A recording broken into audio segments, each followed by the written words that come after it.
ఈరోజు ధర్మవరం పట్టణ publicity వింగ్కి president అయినటువంటి శ్రీనాథ్ గారికి, జిల్లా స్టూడెంట్ యూనియన్ పురుషోత్తంకి, ఇక్కడికి విచ్చేసినటువంటి నా సహచరులు వైఎస్ఆర్ కాంగ్రెస్ పార్టీ కార్యకర్తలకి, నాయకులకి, ప్రతి ఒక్కరికి కూడా పేరు పేరున ధన్యవాదాలు తెలియజేసుకుంటాను.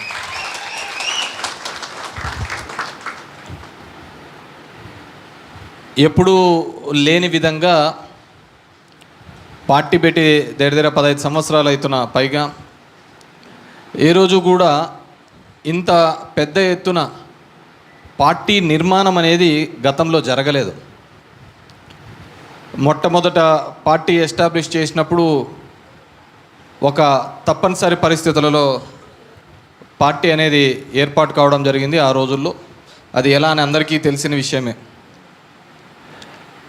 కాంగ్రెస్ ప్రభుత్వం జగన్మోహన్ రెడ్డి గారిని అక్రమంగా కేసులు పెట్టడం, ప్రజల దగ్గరికి వెళ్తాము, ఓదార్పు యాత్రకు వెళ్తాము అంటే అడ్డుకోవడము, దానిలో ధిక్కరించినందుకు 16 నెలల పాటు జైల్లో పెట్టడము, తర్వాత రావడము, వచ్చిన తర్వాత ఈ పార్టీ యొక్క ప్రస్థానం ఎలా జరిగింది, ఏ విధంగా జరిగింది అనేది మనం అందరికీ తెలుసు.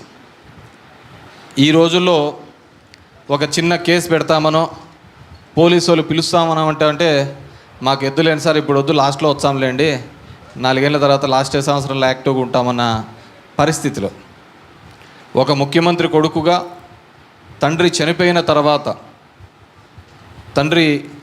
తర్వాత అకాల మరణం తర్వాత కేవలం చెప్పిన మాట కోసం సిద్ధాంతం కోసం కాంగ్రెస్ పార్టీని వదిలి ఒక పార్టీని వ్యవస్థను చేసి ఇన్ని కష్టాలు పడి ముందుకు తీసుకొని పోవడం జరిగింది. ఎందుకంటే చంద్రబాబు నాయుడు మామూలు వ్యక్తి కాదు, కుతంత్రాలతో నిండిన వ్యక్తి.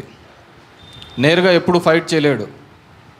చంద్రబాబు నాయుడు గారు సింగిల్గా పోటీ చేసి గెలిచిన దాఖలాలే లేవు. ఎవరో ఒకరు భుజాలు ఎత్తుకొని పోతా అంటేనే కానీ పార్టీని నడిపించలేని పరిస్థితులలో చంద్రబాబు నాయుడు. అలా కాకుండా ఒక 36 ఏళ్ళ యువకుడు, నాకు ఏ ఎవరితో కూడా పొత్తు వద్దు, నా పార్టీకి వైఎస్ఆర్ కాంగ్రెస్ పార్టీకి సంబంధించిన వ్యక్తి ప్రచారాలకు వెళ్ళినా ఇంకో చోటుకు పోయినా కేవలం అతని భుజం మీద ఒకటే కండువా ఉండాలి, అది వైఎస్ఆర్ కండువానే ఉండాలి తప్ప ఇంకొక 2-3 కండువాలు ఉండకూడదు, తలెత్తుకొని తిరగాలి అనే పద్ధతిలో నిర్మించినటువంటి పార్టీ వైఎస్ఆర్ కాంగ్రెస్ పార్టీ, మన నాయకుడు జగన్మోహన్ రెడ్డి గారు. ఇది చాలా అరుదైన పరిస్థితి. నాకు తెలిసి 3 ఎలక్షన్స్లు ఎవరితోనూ పొత్తు పెట్టుకోకుండా నడిపించిన పార్టీ ఈ దేశంలోనే, ఈ రాష్ట్రంలో కాదు, ఈ దేశంలోనే ఒంటరిగా పోయిన పార్టీ ఏదైనా ఉంది అంటే అది కేవలం ఒక వైఎస్ఆర్ కాంగ్రెస్ పార్టీ, జగన్మోహన్ రెడ్డి గారు. పార్టీ సంస్థాగతంగా ఎప్పుడు కూడా ఇంత పటిష్టంగా మళ్ళీ తయారు చేసుకోలేదు. ఓటర్లు ఉన్నారు, జనాలకు మేలు చేస్తే చాలు అనే ఒక ఆలోచన చేస్తూ పోయినాడు. కానీ జగన్మోహన్ రెడ్డి గారు కార్యకర్తలను అందరినీ కూడా ఏకదాటి మీదకి తీసుకొని పోయి చేయాలనే కార్యక్రమం గతంలో ఎప్పుడూ జరగలేదు. అది ఇప్పుడు మాత్రమే జరుగుతోంది. ఆ సంస్థాగతంగా దగ్గర ఈరోజు మెంబర్షిప్ కాదు ఇది చేసేది, చురుకుగా ఉండి పార్టీ క్యాడర్ మాత్రమే 18 లక్షల మందిని ఈరోజు వైఎస్ఆర్ కాంగ్రెస్ పార్టీ తయారు చేసింది. మిగతా పార్టీలు ఉన్నాయి, ఏదైనా సభ్యత్వాలు ఇవన్నీ కానీ అంటే స్టోర్ బియ్యం కాడికి వచ్చే నువ్వు అది చేయొచ్చనే కానీ స్టోర్ బియ్యం అని చెప్పి సభ్యత్వాలు చేసుకుంటున్నాడు. 60 లక్షలు 70 లక్షలు చూపించుకుంటూ పోతున్నారు. 60 లక్షలు 70 లక్షలకు సభ్యత్వాలు ఉన్న పార్టీలకు మళ్ళీ ఎన్ని శాతం ఓట్లు రావాలో అర్థం కాలేదు. కాబట్టి ఈరోజు మొట్టమొదటిసారిగా సంస్థాగతంగా పార్టీ నిర్మాణంలోకి చేస్తున్నాం. ఆ బలోపేతం దిశగానే ఎన్నో కమిటీలు వేయడం జరుగుతుంది, కార్యవర్గాలు వేయడం జరుగుతుంది. కాబట్టి మనం అందరము కూడా ఈ కార్యక్రమాల్లో చురుగ్గా పాల్గొనాలి.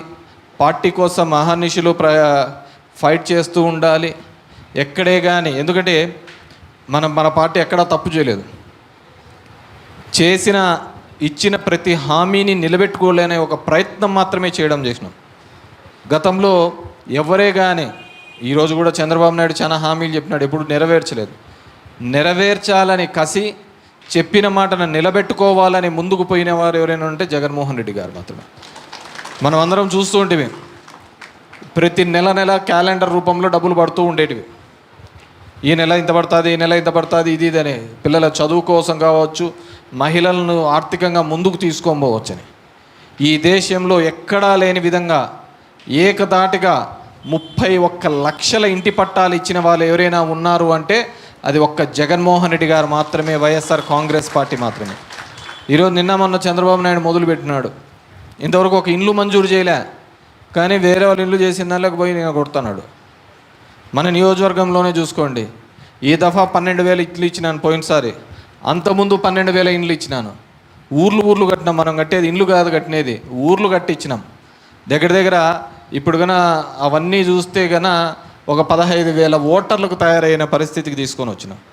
ఎందుకంటే అది మన ధర్మం. దీంట్లో ఎక్కడ పార్టీలు చూడలే, దీంట్లో కులం చూడలే, మతం చూడలే, పార్టీలు చూడలే.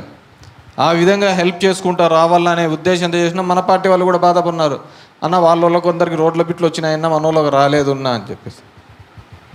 కాబట్టి మనం ఆ విధంగా ఎక్కడ భేషజాలు పోలే. ఈరోజు చూస్తే పరిస్థితి ఏ విధంగా ఉంది.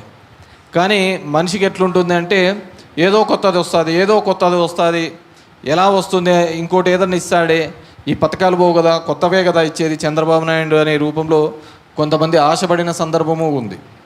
కానీ నిన్న మొన్న చూస్తున్నారు ఈ గెలుపు ఏ విధంగా గెలిచారు అని, ఈవీఎంలలో ఎలా మ్యానిపులేట్ చేశారు అని చెప్పి కూడా చూస్తున్నాం. మా పురుష వచ్చి ఒకసారి చెప్తున్నాడు, అన్న వానికి రోడ్డు ఫేస్ ఇచ్చినాము, నార్త్ బిట్ ఇచ్చినాము, వచ్చి కంప్లైంట్ చేసినా అన్న. ఏం కంప్లైంట్ చేసినారంటే పక్కన నామదారులు ఉన్నారన్నా అని చెప్పేసి. ఇంక యాడ్గాని చేసేకైతే చెప్పు, ఒక పేదవాడికి ఒక ఇల్లు కల్పించాలి, ఒక సొంత ఇల్లు ఇప్పించాలి అనే స్థలం ఉండాలి అని ఆలోచించిన జగన్మోహన్ రెడ్డి నా పక్కన నామదారులు బన్నారు, ఇంకోరు బన్నారంటే మనం ఎక్కడికైనా తృప్తి పొందేకవుతుంది. కాబట్టి మనిషి అనేవారు ఎక్కడ తృప్తి పొందడు. ఈరోజు చెప్తున్నాం, చంద్రబాబు నాయుడు చెప్తున్నాడు ఇప్పుడు ఒక్కోరు పిల్లల్ని బాగా కనల్లా అని చెప్పేసి, 10 మంది పిల్లల్ని కనల్లా, ఇట్లా పిల్లల్ని బాగా కనల్లా అని చెప్పేసి ఆయన ప్రోత్సహిస్తున్నాడు. ఉద్యోగ కల్పన ప్రోత్సహించడం లేదు, మంచి రోడ్లు వేయాలని, మంచి హాస్పిటల్స్ కట్టాలని, మంచి కాలేజీలు కట్టాలని, మంచి చదువు లేదు. 10 మంది కనల్లా అని చెప్పి చెప్తున్నాడు. 10 మంది ఎప్పుడు కంటారు చెప్పండి? ఇప్పుడు మనం చూసే ఫోన్లు చూసే కింద జోయిలో ఉంటుంది, తొడల మధ్య ఉంటుంది, ఇంకెప్పుడు 10 మంది కనేది మన వాళ్ళు. అందుకే కదా ఈ ఐవీఎఫ్ సెంటర్లు అన్నిగా వచ్చినాయి ఊర్లలో అంతా, ఏడపోయినా కానీ. అంటే ఏమి అవసరం, ఈ దేశానికి ఏం అవసరము, ఈ ప్రాంతానికి ఏం అవసరము అనేది కూడా అవసరం లే. ఇంతకుముందు పూర్వకాలంలో అయితే అలా 10 మంది ఎందుకు కంటూ ఉంటారు, ఆ ఊర్లో వాళ్ళది ఒక పెద్ద గుంపుగా కనపడాలని. ఆ రోజుల్లో ఇన్ని వ్యాక్సినేషన్స్ లేవు. పుట్టే పిల్లలు ఏ విధంగా అంటే ఆరోగ్యంగా పుడతారో లేదో అనే ఉద్దేశంతో ఇలా మల్టిపుల్ కారణాలతో ఉండేది. ఇప్పుడు మనం ఆలోచించండి, 10 మంది కనాలని ఒక పాతకాలంలో ఉన్నారంటే, ఇప్పుడు కాలంలో అయితే 25 తక్కువలో 7 పెళ్లి కావట్లేదు, అంతా 26, 27, ఏమన్నా 18 అయితే తీసుకొస్తే తప్ప, కానీ మిగతావన్నీ కూడా 25, 26 తర్వాత 10 ఏళ్ళు కన్నా అంటే 2 సంవత్సరాలకు తర్వాత ఒక పిల్లలు పుడితే ఆమె ఏ ప్రపంచమో చూడదు, ఇంకా హాస్పిటల్ ఇల్లు తప్ప ఇంకో ఏ ప్రపంచము 50 ఏళ్ళ వరకు చూసే ఇదే ఉండదు అనమాట. ఇట్లాంటివి చంద్రబాబు నాయుడు ప్రోత్సహిస్తూ వచ్చాడు. ఏం చేసేకైతే చెప్పు. మళ్ళీ తనేమైనా చేస్తున్నాడంటే లేదు, ఎవడో కనిపెట్టిన సెల్ ఫోన్ నాదంటాడు, ఇతను మాత్రం 2వ పిల్లలు 3వ పిల్లలు మాత్రం మనకందరికీ చెప్తుంటాడు, అతను మాత్రం చేయడు అనమాట. ఇట్లుంది ఈ దేశంలో. తాగడానికి మంచి నీళ్ళు ఉండవు, తాగడానికి పాలు మంచి కల్తీ పాలే, ఎక్కడ చూసినా కల్తీ పాలే. తినడానికి మంచి భోజనం ఉండదు, పీల్చడానికి మంచి గాలి ఉండదు. కానీ అందరినీ కనాలంటాడు, ఏం చేయాలో తెలియకుండా పోతాను. నిన్న మొన్న చూసినాం, ఒక ఆమె కమరావతి చెప్పరా, ఇది అమరావతి కాదు కమరావతి అని పాపం రేణుకా చౌదరి పార్లమెంట్లో తొడగొట్టి మాట్లాడింది. తప్పేం లేదు ఆమె మాట్లాడింది, ఆడ ఉన్న పరిస్థితిని బట్టి ఆమె మాట్లాడింది. బాగానే ఉంది, నువ్వు ఏదో డబ్బు ఉన్న 10 మంది కమరావతి గురించి, అమరావతిలో ఉండే వాళ్ళ గురించి మీరు మాట్లాడుతున్నారు. మా ఊర్లలో ఉన్నారు పాపం, వాళ్ళ పాపం ఇక్కడున్న రైతాంగము కానీ, ఇక్కడున్న జనాలకు కానీ ఊర్లో ఉంటున్నామంటే పిల్లనిచ్చే వాళ్ళు లేరు. వ్యవసాయం చేస్తున్నామంటే మా గంటాపురం కావచ్చు, చెర్లోపల్లి కావచ్చు, నిడిగల్లు కావచ్చు, ఏకమాదంపల్లిలో కావచ్చు, ఇదే కమ్మ సోదరులకు పాపం పిల్లని ఇవ్వాలంటే ఎవరైనా కానీ ఊర్లో వ్యవసాయం చేసుకున్నామంటే ఇచ్చే పరిస్థితి లేదు. వాళ్ళు రాజమండ్రికో లేకుంటే కర్ణాటకకో పోయి ఆడ ఎదురుగా ఇచ్చి పెళ్లి చేసుకొని వచ్చి ఈడ పెట్టుకునే పరిస్థితి. మళ్ళీ వాళ్ళంతా కమ్మోళ్ళే కదా, వాళ్ళని ఏడ పెడతావా? అమరావతిలో పెడతావా? ఏడన్నా పెడతావా? లేదు వేరే దాంట్లో పెళ్లి చేసుకున్నాను రానివా? ఈ కులాల మీద మతాల పేరు మీద ఈ రాష్ట్రాన్ని, ఈ దేశాన్ని విభజించి పరిపాలిస్తున్నారు. మనం అందరం కూడా అప్రమత్తతో ఉండాలి. జరగబోయే దాన్ని అన్నింటినీ కూడా అంచనా వేసుకోవడమే రాజకీయం అంటే. భవిష్యత్తులో ఏ విధంగా జరుగుతుంది రాజకీయం, భవిష్యత్తులో ఏ విధంగా ఉండబోతుంది, చంద్రబాబు నాయుడు యొక్క కుట్రలు కుతంత్రాలు ఏ విధంగా అని చెప్పేసి. ఎందుకంటే ఇక్కడున్న వాళ్ళందరూ చాలామంది యంగ్స్టర్స్ ఉన్నారు. మీరు పోయి చూడండి, ఆర్టిఫిషియల్ ఇంటెలిజెన్స్లో కొట్టి అడగండి, ఏఐలో పోయి అడిగితే చెప్తుంది చాట్‌జీపీటీలో ఏంది నిజమేంది అబద్ధమేంది అని చెప్పేసి. ఎందుకంటే ఈ దేశ చరిత్రను కూడా తప్పుగా చూపించే ప్రయత్నాలు జరుగుతున్నాయి. ఈ రాష్ట్ర చరిత్రను కూడా తప్పుగా చూపించే ప్రయత్నాలు జరుగుతున్నాయి. చంద్రబాబు నాయుడు లాంటి వ్యక్తి చెప్తాడు, మీరు ఈరోజు గ్యాస్ మీద వండుతున్నారంటే నా పుణ్యమే అంటాడు. సెల్ ఫోన్ కనుక్కున్నాను అంటే అది నా పుణ్యమే అంటారు. ఏది జరిగినా నేను నా వల్లనే బతుకుతున్నారంటారు, నా వల్లనే అమెరికా పోయినారంటారు, నా వల్లనే మీరు అంతా ఉన్నారనే పద్ధతిలో మాట్లాడుతున్నారు. కానీ నీ వల్ల కాదు, నువ్వు ఉన్న ప్రతిసారి కూడా రాష్ట్రం అతపాతాళానికి పోతోంది, రాష్ట్రం అంధకారంలోకి పోతోంది. ఈరోజు పండించిన పంటకు గిట్టుబాటు ధర లేక రైతు అల్లాడుతున్నాడు. ఏ పంట చేసినా గిట్టుబాటు ధర లేదు. కానీ మన ఆయన ఏమంటాడు, అచ్చెన్నాయుడు, జగన్మోహన్ రెడ్డి అమరావతి దాని మీద కాల్చిపడేలా అనిపించింది నాకు అంటాడు. ఇక్కడ రైతులు చూస్తే అంత ఇబ్బందులు పడుతున్నాడు. ధర్మవరంలో చూస్తే 3 రోజులు 4 రోజులు ఒక చేనేత కార్మికుడు ఊరేసుకొని చనిపోతున్నాడు. వీటి గురించి మాట్లాడిచ్చేవాడు లేడు, వీళ్ళ గురించి సమాధానం చెప్పేవాడు లేడు. ఎందుకంటే ఆ గ్రౌండ్ లెవెల్లో ఏం జరుగుతుందో అనేది నాయకులకు పట్టదు. ఆ రోజు వచ్చామా, మతం మీద విభజిద్దామా, కులం మీద విభజిద్దామా, లేకుంటే ఈవీఎంలను మేనేజ్ చేద్దామా అనే ఒక ఆలోచనతో పోతున్నారే తప్ప ప్రజలకు ఏం కావాలి అనే దాని మీద ఖచ్చితంగా ఇప్పుడున్న ప్రభుత్వం వెనకడుగు వేస్తోంది. వాటిని ముందుకు తీసుకొని పోయే ప్రయత్నం చేయటం లేదు. జనంకి ఏం కావాలి అని ఆలోచించే పరిస్థితిలో ఈరోజు లేరు. కాబట్టి ఇక్కడికున్న యువత మీరందరూ కూడా కేవలం సోషల్ మీడియాలో కూర్చొని రీల్స్ చూస్తూ సంబరపడిపోవడం కాదు, ప్రతి ఒక్కటి కూడా ఈ సమాజంలో జరుగుతున్న ఎటువంటి దాన్నైనా కానీ ప్రశ్నించే గుణం నేర్చుకోవాలి. ఎందుకు ఈ సమాజంలో జరుగుతున్న అన్యాయాన్ని వేలెత్తి చూపే విధంగా ఉండాలి. అది ఎక్కడైనా కావచ్చు, ఎవరేం చాచాలు కాదు. ఇప్పుడు చాలామంది సెలబ్రిటీలు, హీరోలు వీళ్ళంతా ఉంటూ ఉంటారు. అన్నన్ని కోట్లకు అని చెప్పేసి రైతు గిట్టుబాటు ఇవ్వడానికి డబ్బులు లేని వీళ్ళు టికెట్ రేటు పంచడానికి మాత్రం అప్లికేషన్ పెట్టిన 2వ రోజే ఇస్తా అంటారు. మనం కూడా మన హీరోలు అంటే మొత్తం సొక్కాజించుకొని మొత్తం అన్ని ఇంట్లోంచి తీసుకొని పోయి కొంటా అంటాం. తప్పేం లేదు, హీరోగానే చూడాలి. కానీ మనం ఏం చేస్తానంటే దేవుళ్ళలాగా చూస్తున్నాం. పోనీ ఆ దేవుళ్ళు ఏమైనా సమాజాన్ని ఉద్ధరించడానికి ఉపయోగపడుతున్నారా అంటే అది కనపడటం లేదు. కాబట్టి ఈరోజు ఆ సమాజం ఎవరైతే కానీ, నేను ఎక్కడో చూసా, ఉత్తరప్రదేశ్లో 12 సంవత్సరాలు ఒక పిల్లవాడు రోజు రాజ్యాంగం గురించి చెప్తూ వీడియోస్ చూస్తుంటారు, మీరు కూడా చూసి ఉంటారు. ఎంతో బ్యూటిఫుల్గా చెప్తూ ఉంటాడు. అవగాహన చేసుకోవాలి, చట్టాన్ని అవగాహన చేసుకుంటేనే మనము ఎక్కడైనా కానీ మాట్లాడేకి అయితే ఉంటుంది, ఎక్కడైనా కానీ మనము మన మాటకు చెల్లుబాటు అవుతూ ఉంటుంది. నేను చదివినది ఇంజనీరే, కానీ నాకు ఇంజనీరింగ్ సబ్జెక్టుల కంటే కూడా లానే ఎక్కువ బాగా గుర్తుంటుంది.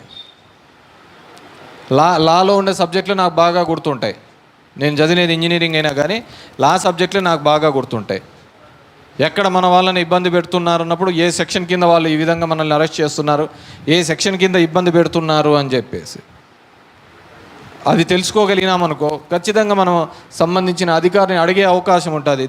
ఈ చట్టం కింద మమ్మల్ని ఎందుకు చేస్తాం, మాకేం సంబంధం ఉంది అని చెప్పేసి. లేదంటే మనల్ని ఇబ్బంది పెట్టే పరిస్థితులు చేస్తూ ఉంటారు. కాబట్టి ఈరోజు వచ్చిన మీ అందరికీ కూడా గతంలో జగన్మోహన్ రెడ్డి గారు చేసిన మంచి ఎంత ఉందో, అదేవిధంగా చంద్రబాబు నాయుడు చేసినటువంటి తప్పిదాలు ఏవి ఉన్నాయో, కూటమి చేసిన తప్పిదాలు, వాటిని ఎప్పటికో ఖచ్చితంగా ప్రజల్లోకి తీసుకొని పోవాల్సిన అవసరము ఆవశ్యకత ఉందని చెప్పేసి తెలియజేసుకుంటున్నాను. ఎందుకంటే మనం ఎన్నో చోట్ల చూసినాం, జెన్జీస్ అంతా ఈ తరంలో ఉన్న వాళ్ళందరూ కూడా ఏ విధంగా ముందుకు వచ్చి ఫైట్ చేస్తున్నారు అనేది. ఆ ఫైటింగ్ స్పిరిట్ కన్నా లేకపోతే డెఫినెట్గా మనం భవిష్యత్తులో కూడా ఎదగలేం. సమస్యను అర్థం చేసుకోలేనప్పుడు సమాధానం కూడా దొరకదన్నమాట మనకు. కాబట్టి మొదట సమస్యను అర్థం చేసుకొని దానికోసం సమాధానం కోసం వెళ్ళి చేయాల్సిందిగా కోరుతున్నాను. I wish Srinath all the best. యాక్టివ్గా పనిచేయాలి శ్రీనాథ్, యాక్టివ్గా పనిచేసి పార్టీకి మంచి పేరు తీసుకొని వస్తూ ప్రజల్లో మమైకమైతూ తిరగవలసిందిగా కోరుతూ, ఇక్కడికి వచ్చిన మీ అందరికీ కూడా మరొక్కసారి పేరున కోరుతున్నాను.